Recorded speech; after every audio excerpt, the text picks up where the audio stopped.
एका राज्याचे मुख्यमंत्री एका जाहीर कार्यक्रमात एका तरुणीचा हिजाब ओढतायत। हो, सोशल मीडियावर हा व्हिडिओ सध्या तुफान व्हायरल होतोय आणि यावरून राजकीय घमासान सुद्धा सुरू झालेला आहे। कारण हा हिजाब खेचणारे आहेत बिहारचे मुख्यमंत्री नितीश कुमार। नितीश कुमार यांचा हा व्हिडिओ सध्या व्हायरल होतोय आणि त्यावरून त्यांच्यावरती टीका होते। हा व्हिडिओ नेमका काय, ज्यांचा हिजाब खेचलेला आहे त्या नेमक्या कोण आहेत आणि ही सगळी घटना काय, तेच या व्हिडिओतून जाणून घेऊयात आणि यावर तुमची मतं सुद्धा जाणून घ्यायची आहेत। नमस्कार, मी सुधीर काकडे, लोकमत मध्ये तुमचं स्वागत आहे। घटना बिहारच्या पटना मधली आहे। आज 15 डिसेंबरला बिहारमध्ये आयुष डॉक्टरांच्या नियुक्ती प्रमाणपत्र वितरणाचा कार्यक्रम होता आणि या कार्यक्रमाला बिहारचे मुख्यमंत्री नितीश कुमार उपस्थित होते। नितीश कुमार यांच्या हस्ते 1283 आयुष डॉक्टरांना त्यांचं नियुक्ती प्रमाणपत्र वितरित करण्यात येणार होतं आणि हेच प्रमाणपत्र वितरित करत असताना एक एक करून डॉक्टर येत होते आणि नितीश कुमार त्यांना प्रमाणपत्र देत होते। त्याच वेळेला तिथे एक महिला डॉक्टर आल्या ज्यांनी हिजाब परिधान केलेला होता। त्या हिजाब परिधान केलेल्या असतानाच प्रमाणपत्र स्वीकारत होत्या। त्यावेळेला फोटो सेशन सुरू होतं आणि त्यावेळेला नितीश कुमार यांनी त्यांचा हिजाब खेचलेला एक व्हिडिओ सध्या समोर आलेला आहे। या व्हिडिओच्या वेळेला झालेला संवाद जो समोर आलेला आहे त्यानुसार नितीश कुमार त्या महिला डॉक्टरला, त्या तरुणीला विचारतायत ये क्या है। त्यावेळेला ती तरुणी म्हणते ये हिजाब है सर, आणि दुसऱ्याच क्षणाला नितीश कुमार त्यांच्या चेहऱ्यावरचा हिजाब खाली ओढतात। यावेळेला या महिला डॉक्टर काहीशा अस्वस्थ झालेल्या पाहायला मिळाल्या। त्याच वेळेला नितीश कुमार यांच्या मागे उभे असलेले बिहारचे जे उपमुख्यमंत्री आहेत सम्राट चौधरी यांनी त्यांना रोखण्यासाठी त्यांचा हात पुढे केल्याचंही त्या व्हिडिओत दिसतंय।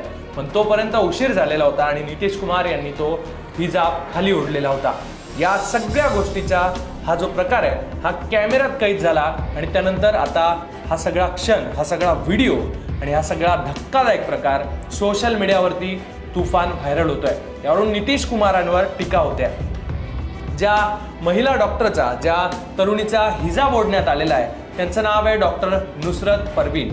त्या आयुष डॉक्टर झालेल्या आहेत आणि त्यांना प्रमाणपत्र आज वितरित केलं जाणार होतं आणि त्याच वेळेला त्यांच्यासोबत हा सगळा प्रकार घडलेला आहे। यावेळेला मंचावर कोण कोण उपस्थित होतं ते सुद्धा पाहणं महत्त्वाचं आहे। तिथे नितीश कुमार होते मुख्यमंत्री, ज्यांनी हा सगळा प्रकार केलेला आहे। त्यानंतर उपमुख्यमंत्री सम्राट चौधरी होते, त्याचबरोबर विजयकुमार सिन्हा होते, मंत्री विजयकुमार चौधरी आणि आरोग्य मंत्री मंगल पांडे हे त्या ठिकाणी उपस्थित होते। ज्या वेळेला नितीश कुमार यांनी त्यांचा हिजाब ओढला त्यावेळेला आजूबाजूची ही सगळी मंडळी हसताना दिसत होती।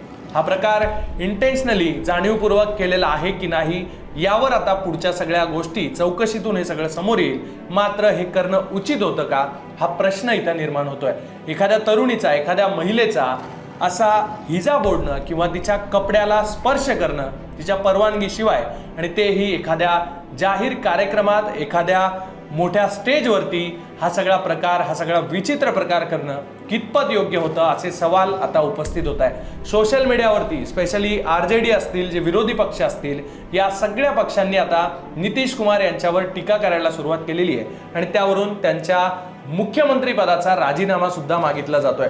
RJDनं पोस्ट करत यावरती म्हटलेलं आहे की नितीशजींची मानसिकता आहे ती फारच ढासळलेली दिसते, दयनीय झालेली दिसते आणि ते आता 100% संघी झाले आहेत का असा सवाल सुद्धा त्यांनी उपस्थित केलाय। तर याच प्रकरणावरून काँग्रेसने नितीश कुमारांचा राजीनामा सुद्धा मागितलेला आहे।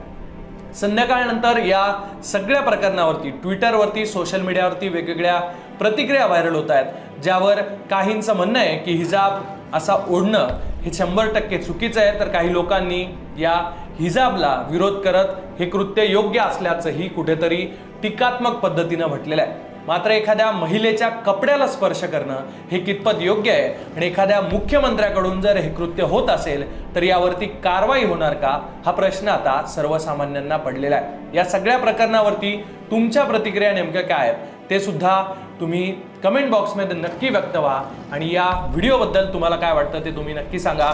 अशाच सगळ्या राजकीय घडामोडींबद्दल जाणून घेण्यासाठी तुम्ही लोकमत पाहत राहा।